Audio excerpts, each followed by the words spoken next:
Myself, I was removed.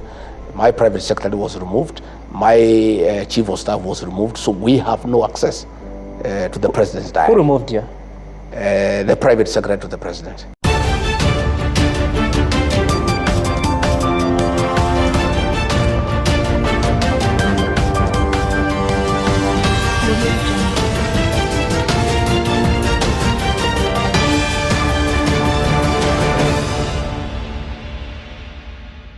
Yes, how are you everyone? How was your day? Today, the Deputy President has had a discussion with Citizen TV.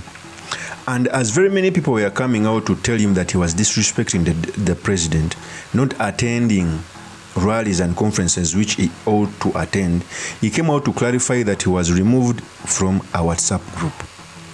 And a Deputy President to be removed from a fora of the presidency cannot be taken lightly. It means things are not as is. It can be possible that the president directed this, but I don't think it can be petty. Even the deputy president came out to talk about this. But it seems even, you know how government works. If subordinates read mischief or read the side of the president, they follow suit. Normally, the president doesn't have to come out to communicate to someone that is not working with someone. They just read the atmosphere. And I think the executive secretary of the president read the atmosphere that it was not good with the deputy president, and they decided to remove him from our WhatsApp group. And things are looking more uglier. If you tell me now, after the deputy president speaking, he has put the ball in the court of RUTO. And I keep on telling people that it will be a mistake for RUTO to fall out with GACHAGUA. Trust me. So in this episode, I've come to talk about why I think Deputy President was removed from the WhatsApp group, what it means for Kenyan politics, and most importantly, the study materials we can learn from the politics of our nation. But before I do this, I want to let you know that if you're new to this channel, please subscribe. If geopolitics and economics is what you want, this will be definitely the right channel for you to subscribe to.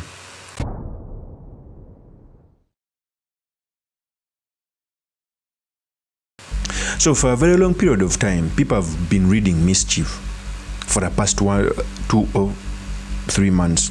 We've been seeing people attacking the deputy president, some cabinet secretaries, some holding key positions like the majority leader. Okay? Recently, when the president was attending a function in Nyeri, we didn't see the deputy president, and people came out to say that he absconded duty. Now, when the deputy president was making an interview, he came out to give the real reason as to why he was absconded duty. He came out to say that he was removed from the WhatsApp group which was communicating William Ruto's diary. And that cannot be taken lightly. For those who remember, it is now clear that GACHAGUA is facing the same thing William Ruto passed through. As very many people are coming out to say that he's absconded duty, he came out to say that indeed now, in fact, he made it clear that each and every time they don't see him with the president, just know that he's not in the diary of the president. He cannot know. There he played correctly, because he's emptying those who would attack him in a near future on account of absconding on duty. In fact, he said these statements. I am not an angel to know exactly where the president will be at what time. Then it's not right. So if Kenyans don't see me in a presidential function, I want to tell them today it's because I am not aware of the function.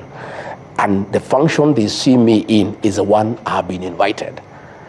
But previously, I had access to the diary, and without even talking to the president or even to the controller, I would align my diary with his, because his takes precedence over mine, because he's the boss. It's a WhatsApp group, and it's updated as you go on. And the president updates it sometimes himself, the controller does, and we all keep on aligning. So sometimes he'll have a program, he'll move it from this day to that day. I get into my diary and change mine and align with his. You understand? So your team is no longer in that WhatsApp No, I am myself. I was removed. My private secretary was removed. My chief of staff was removed. So we have no access to the president's diary. Who removed you? The private secretary to the president. Who's that? Yeah, he's called Mayo. I'll show you. I was looking for my phone. I wanted to show you. He removed me.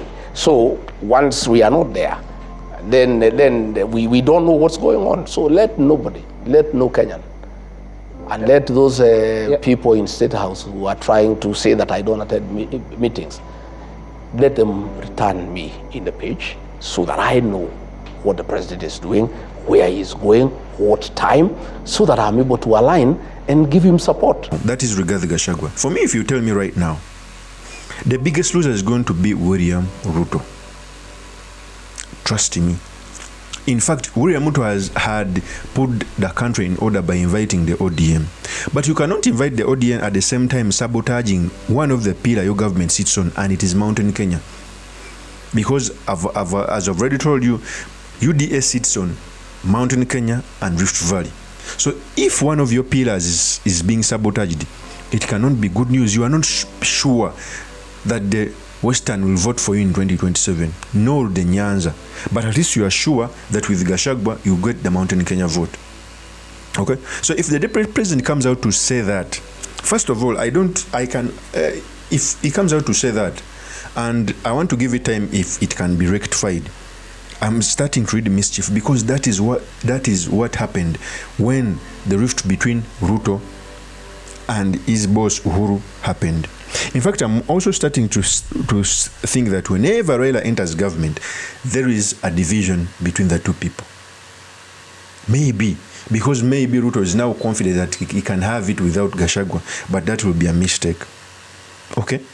That will be a mistake. In fact, even GACHAGUA came out to say that CSs and other people abuse him in front of the president. I did a video on that, telling you that it wasn't okay, it wasn't fashionable for a CS, for majority leader, for any leader to stand up in the presence of the president, abuse your deputy, and you don't call it to order.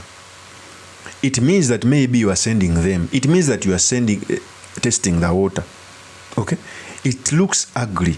In fact, I'm added support of Ruto. The reason as to why very many Kenyans sided with Ruto, because he looked persecuted. And he's doing the same thing to regard GACHAGUA. I may not be surprised that in the near future, if he doesn't call GACHAGUA to order and his house to order, we may see another government. It is very possible. Remember, William Ruto won with 200 votes as difference. Those are few votes on the presidential election. They can be gotten in a county. Okay? So, even GACHAGUA came out, said that the CS is abusing in front of the president. In fact, he said these statements. Today, the deputy president is abused by people hugging on his car, and the president is quiet. Cabinet ministers have been abusing the president is quiet. That is GACHAGUA. On both those accounts, GACHAGUA is right. I know GACHAGUA would have maybe made a mistake, but it is incumbent upon the president, William Ruto, to call him, sit him down, tell him what he wants. I know he can get in line. But using CSS, okay, it clearly shows that the people are going to side with GACHAGUA. Not because he's very competent, but he looks persecuted. And people normally want to side with a weak person, a person who is persecuted. Okay? Right now, by the deputy president coming out to say that he's being abused in front of GACHAGUA. In fact, when we saw that interview, it was so emotional. He went out to say he's ready to work, but he's being sabotaged by those in the presidency. Okay? It looks ugly. And I know William Ruto is very wise. He's going to put this to order. If not, things will not be the same in the Kenya Kwanza government. Okay? It won't be the same. But also, it continues to show me that in the picture, you don't see Mudavadi becoming the deputy. Even when they are removing GACHAGUA, they are putting Kindiki. Not even Mudavadi. Okay? So it shows you how even the Western was sided. So I pray that William Ruto finds this and solves it in real times before it escalates. Of course, that's my opinion. Do me your comments by commenting about this. Thank you very much for listening in. If this is your first time on this YouTube channel, I implore you to subscribe, like, and comment so that I can be motivated to do more of such videos. I'll see you on another one. Peace.